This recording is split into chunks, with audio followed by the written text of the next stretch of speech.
ফুলকপির পাতা ফেলে না দিয়ে এইভাবে বেটে ভর্তা করে খেলে কিন্তু দারুণ লাগে। যারা খাননি তারা অবশ্যই একবার খেয়ে দেখুন।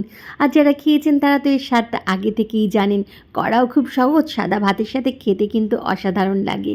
প্রথমে পাতাগুলো নিয়েছি, পাতাগুলো ধুয়ে নিয়েছি ভালো করে, তারপর মাঝখান থেকে এরমভাবে কাট করে মাঝখানের যে মোটা ডাঁটিগুলো সেগুলো রেখে দিচ্ছি পরে ফুলকপির ডাঁটা চচ্চড়ি করার জন্য। মানে ডাঁটাগুলো কিন্তু বাদ দিয়ে দিতে হবে, চাইলে আপনি ফেলেও দিতে পারেন।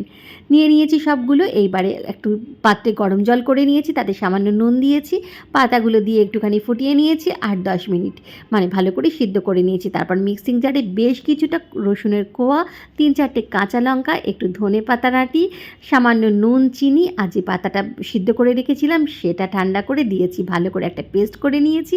এবার ফ্রাইং প্যানে বেশ কিছুটা সর্ষের তেলে গোটা কালো জিরে, শুকনো লঙ্কা ফোড়ন দিয়ে ওই বাটাটা দিয়ে ভালো করে নেড়ে চেড়ে নিয়ে মিডিয়াম ফ্লেমে একদম শুকনো শুকনো করে ভর্তা বানিয়ে নিয়ে রেডি দারুণ স্বাদের ফুলকপি পাতা বাটার ভর্তা।